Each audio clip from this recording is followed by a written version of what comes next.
Sir ही जो हेडो वो मसलो हो पटीदन में जो वो हेडो माना कम से कम 3 लाख जो दाड़ो लगो है आवाम जो इतने एहतजाज हो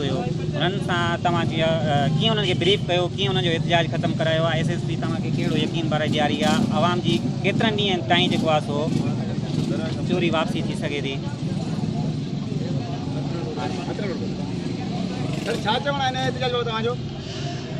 बिस्मिल्लाहिर्रहमानिर्रहीम जी बिल्कुल जी असांखे इंसिडेंट जी अॼु ख़बर पई आहे त असां हिते पहुता आहियूं। जनाब SSP साहब असां सां फ़ोन लाइन ते हुया मौजूद, हुननि जी हिदायतूं हुयूं ऐं उन्हनि असांखे यकीनदानी सभु असांजे मार्फत यकीनदानी आवाम खे कराई आहे कि बिल्कुलु जेको बि इन जो अॼु वारदात थी आहे इन जा क्लीपर्स जेके बि आहिनि उहे जल्द अज जल्द गिरफ़्तार थींदा ऐं इंशाअल्लाह ताला हिन जी 100% रिकवरी थींदी।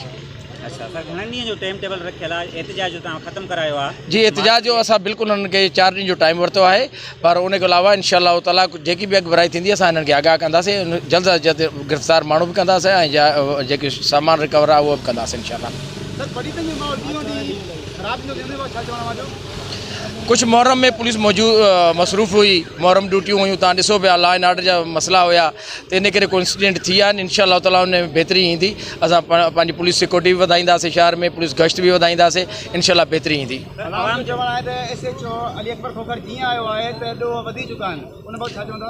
आवाम जॾहिं इश्तिहाल में हूंदी आहे त अहिड़ी ॻाल्हियूं थींदियूं आहिनि। आवाम बि असांजा आहिनि, अली अकबर खोखर SHO बि आवाम जो नुमाइंदो आहे, आवाम जो नौकर आहे, उन जो पघार थो खणे ऐं इंशाअल्लाह ताला कॾहिं बि SHO न चाहींदो कि मुंहिंजे हद में ॾोह थिए। बहरहाल जेको बि अॼु इंसिडेंट थियो आहे उनखे 100% रिकवरी कंदासीं असां। सर आवाम जो चवण आहे त रेशम गली एॾी वॾी रेशम गली आहे, मेन बाज़ार आहे, उन में का सिक्योरिटी न आहे, का पुलिस जी टिकट वग़ैरह या चौकी न आहे, टिकट हिते ई आहे, सरियाम हुते ॾोहार बि विया आहिनि, 4 हथियार खणी विया आहिनि, 4 हथियारनि सां रेशम गली मां हुननि जेको आहे सो ॾोह कयो आहे।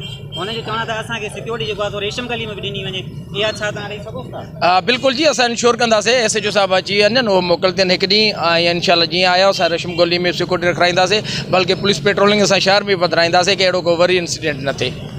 बेहतर